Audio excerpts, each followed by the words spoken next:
Welcome to the meeting room at Global TV Talk Show, a broadcast service of globalbusinessnews.net. Now, here's your host, Ed Cohen. This is Ed in San Diego and Rob in Lower Manhattan, New York City. It's the first day of spring, and it's been nice here in San Diego. How was it in New York? So it's sunny here, Ed. A bit windy as well, but certainly enjoying the nicer weather rather than all the cold and rain that preceded this. So welcome back from Costa Rica, and tell me, other than shaving off your beard, what else is new? I love that. Well, thank you for the warm welcome back to the States. Had a really great time. Exploring the country. It was my second time in Costa Rica. The first time was during a world trip. This time I was fortunate enough to be able to spend more time. Nice, very nice. About a month. And so going through a lot of the different kind of tours and exciting different nature things, and thinking, of course, about what I was experiencing, being intentional with my travels, and also thinking from the perspective of what I can provide to my clients in the future by going through these tours, making connections on the ground, and being able to either refer or potentially book these things in the future for them. So you just mentioned intentional. What does that mean? It means going with an aim or a goal, right? In whatever we're doing in life. And in terms of travel, my intentions for Costa Rica was to improve my Spanish, to really reconnect with nature, and to think about my business, to put myself in a new situation where I would be able to think about my business in a new way and potentially generate new ideas. Sounds like a successful trip. Yeah. All three of those were accomplished, those intentions. So tell us about your newest iteration of your business. Sure. So as I was down there, I was thinking about, the value that I could provide for my clients. And I think a lot of that comes from personal development and knowledge gained around the world. So as I was going through these tours, as I was connecting with these different folks and learning about different things that places such as, for example, Playa Samara. This is a beach, Samara Beach, down south of Tamarindo, which is the more popular, well-known beach area. But down south, there's like a place called Playa Samara, and I got in touch with the intercultural language school there. They offer homestay. They do all these cool things. So the next iteration of the business was really thinking about further, what do clients need and how can I provide it? So as I went through these tours, met these people connected to places like this language school, stayed at hotels. I got in touch with these people, I connected with them, and I got their contact information, and stayed in touch to potentially be able to either connect clients in the future to these services, or potentially evaluating a done for you option where I may actually book it. Very nice. That sounds really exciting. Now, when you left New York for the start of your trip about a month ago, it was cold and winter, and you land there, and it's new world. It's summer and green and a little humid, but you step off that plane and out into the street, all right? And then you start traveling through the countryside. It's like, well, you're not in Lower Manhattan anymore. So your head is different. Oh yeah, it's just like that. Step off an airplane and complete change in pace, change in lifestyle, and it was what I wanted to be in a more, in tandem with those intentions that we talked about. And it was nice to be in an area which was significantly warmer than New York had been. So the title of your book is Transform Through Travel, and you did. Absolutely. Yeah. And every trip that I take, and it's so amazing and wonderful and transformational because there's so much learning that goes on. In the book, I talk about how I feel that I've learned so much from the world, and I've always felt like that the world is my greatest teacher. The people I meet when I travel, the experiences I have, and I think that's so powerful. Yeah. Wow. That's cool. So tell me, how was the internet security and speed where you were? I'd have to say that it was overall, like generally speaking, pretty good. I did encounter some spots where there wasn't. But I'd say the more built up the area is, like a place like Tamarindo on the western coast, I'd say a lot of accommodations are more likely to have steady internet there. Always depends on the accommodation, right? But and in some of the places that are less visited, it was a little more challenging to find a steady, stable internet connection for consistent periods of time. Would you have preferred to have a satellite phone, even though it's more costly, a satellite phone that could find a satellite uplink, even in the middle of Costa Rica?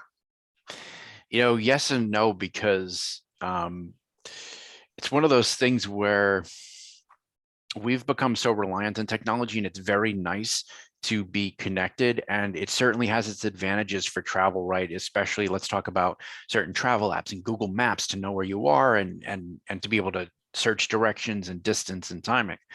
But there's another element that's really nice when people's phones are not working, and they are forced to disconnect and really appreciate their surroundings and be present, because I think a lot of times in our present environment, it's hard for folks to do that. Well said. Okay, so I can see a new book coming out one day, but we'll deal with that one later. So why did you come back? Well, so I'm asking myself the same question. I know. It Actually, sounds nice. you know what, Ed? Actually, I met a good amount of people who had been traveling from other countries down there, and had been and were going to other spots like Panama and Mexico and Guatemala and these different spots. And I actually am considering going back down because I met so many folks who had great experiences in Panama and particularly Mexico as well. A lot of folks were talking they have a lot of interesting experiences and great times down there. Yeah. So you weren't afraid of gangs or robbery? In Costa Rica, no. It's considered to be one of the more secure of the countries in Central America, though I will say, disclaimer, there were issues in certain parts, not many, but I did hear about, things going on from place to place. For example, in Tamarindo, the beach town, it's as it's gained more of a reputation for parties and things, there are incidents that have happened. I heard about more pickpockets, people searching for their iPhones. I think that from what I understand, I think the gang violence situation is more of a concern in Mexico, but of course, the effects peter out to all different parts of the world. But that's an interesting one, because assessing that too, it's one of those things where I think everyone has to make their own personal judgment based on the information that they have. And, people can also choose to go to a country and choose how they travel, and Right. choose where they stay, and, these things. Yeah. Okay. So you were there for almost a month, or about a month. And so how much time did you spend on the West Coast? I'd say I spent at least half, well, probably the majority of the trip on the West Coast. What my route was San Jose down to I believe a known but less visited spot down Drake Bay, a Corcovado National Park, which was on the West Coast. And then in a day, like with a charter flight and bus, charter flight to San Jose, and then bus down I went to the eastern coast, a place called Puerto Viejo de Talamanca. which has more Caribbean vibes, which is cool because it's very different. And then swung back up from there to La Fortuna, Monteverde, and then up back to the West Coast for Tamarindo and Samara. Fair amount of movement in a month, right? So in each place, is the food the same? I would say it does vary because I would say my experience was that on the Caribbean side, there was more Caribbean influence, but generally speaking, the Costa Rican cuisine had its sort of staple, the casado, the rice and beans mixed with plantains, and that was prevalent, and that was something that you could find in all parts that I traveled to. Hi, this is Ed, and I thank you for tuning in to Global TV Talk Show, a unit on globalbusinessnews.net. We broadcast to the world, as you know by now. So I wanted to make sure that you understand that our programs are advertising supported. We're grateful for co-sponsors, advertisers. They have a marketing budget coupled with a strong desire to be associated with our top quality program. And of course, I'm grateful. Well, here's our advertisers, and we'll be back in just a couple of minutes or so, and we'll proceed with this interesting conversation. Thank you. This episode from the meeting room of Global TV Talk Show is brought to you by Porchlight Rental and Destination Services. Reduce your renter lump sum or managed relocation costs. Visit them at porchlightrental.com. And by heirs.com. With our full range of services, we can help design and manage your international relocation. Find us at heirs.com. Primestone Partners, featuring corporate, government, and developer housing solutions, as well as senior-level advisory services. Find them at primestonepartners.com. Become a global player in your field. Cross Culture to Go provides virtual support for your global business and career success. We can help you thrive in 140 plus countries and markets. On the web at crossculturetogo.com. Stop dreaming and start living overseas. International lifestyle consultant Emily Braun can help you seamlessly transition to your new life in your dream destination. Whether you are a retiree, a digital nomad, or a mobile executive, Emily Braun can make your transition overseas a success. Visit emilybraun.com. Coutalis is a global group with a worldwide footprint. With 16 agencies in 10 countries, Coutalis offers companies and mobile professionals a unique combination of HR services and options. Find us at coutalis.com. Take your communication skills to the next level. Barbara Bolt of Bolt Global has a passion to make you shine. As our globe expands, effective intercultural communication and presentation is a must. Visit boltglobal.com. We are pleased to welcome Adamo Education as a proud sponsor of Global TV Talk Show. The concept of a micro school is the reimagining of the one-room schoolhouse. My name is Tamara Becker. I'm the president and CEO of Adamo Education. The micro school concept really does not just lend itself to the personalization and the customization of learning, but also the social development and fostering that sense of love for learning. Unlike what we see in traditional brick and mortar schools, we have multiple grade levels in the same learning space. Students can be enriched by the socialization that they get, as well as the academic support from peers.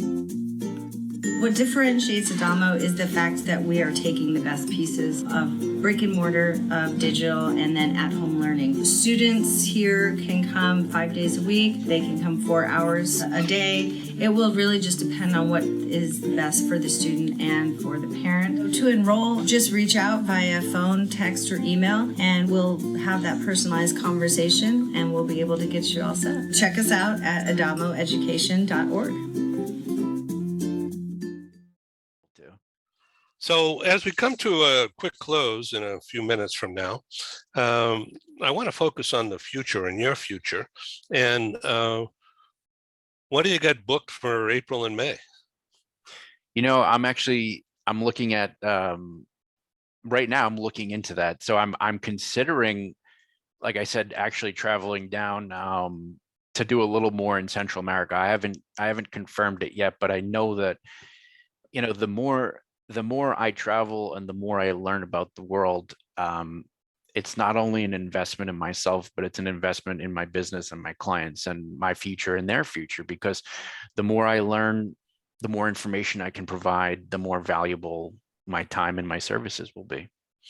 Okay, so now it's time for talk about business. What business are you referring to? The Cultural training or travel booking? More the travel coaching in this conversation. Travel coaching. That means help people, well, like you, like me, others who we mutually know. They could work from anywhere, right? Right. And when I work with a travel coaching client, it's about, like we were talking earlier about setting the intentions, it's about having someone take a look at their trip and assess why they really want to go and what they want to get out of it. And from that, putting together an itinerary that's going to allow them to achieve that. Some clients will work with budgeting too. I'll help them with budgeting, some not. That's a personal choice. And like we were talking about as well, what I haven't done yet, but I'm thinking about doing is the booking option, like actually booking for clients done for you. So I'm evaluating adding that service. You mean getting people into a hotel that you're familiar with, or you can research, and then getting a commission? Yeah. So actually, right, making the or booking. a fee. Mm-hmm. Right. And one of the benefits of being down in Costa Rica was, by having those personal experiences, going on the tours myself, staying in the hotels myself, I feel more comfortable having experienced these things personally to be able to recommend it moving forward. Authenticity. Right. So I assume you took pictures. And oh yeah. So I was just sorting through actually last night and yesterday.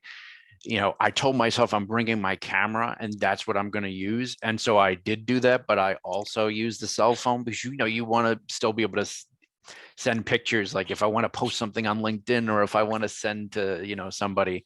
So I was sorting through all those, delete the blurry images, delete the duplicates and things, and sorted through that stuff. But now just have to figure out, save the images, post them in the appropriate social media, write a blog post on it. There's still some follow up on my end that I have to do.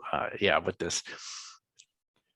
So on our next program that I have you on, let's say it's in April, I'd like you to consider being part of our travel series, which I launched this past year with not only a talk with you and your book, but featuring a friend of mine who's in the travel agency business, Adventure Travels. And we focused in on his time in Italy, particularly the agriturismo, living in Tuscany, in farms, in space that is part of a house or a farm village. So that's Tuscany. And then he and I also did a talk about Paris. And from a romantic point of view, romantic Paris, not romance, but about the romance of Paris. And then we also did a show about Provence.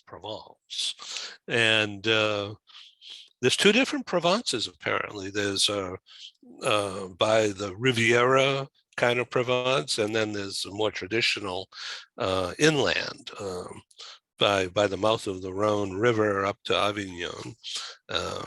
So really interesting discussions. And that's like I've done like in this kind of a format, the talk show format, but with showing pictures as well and describing what you're seeing. So that could be an interesting adjunct. That could be, yeah, to share some pictures from the trip and on stuff you know. Yeah.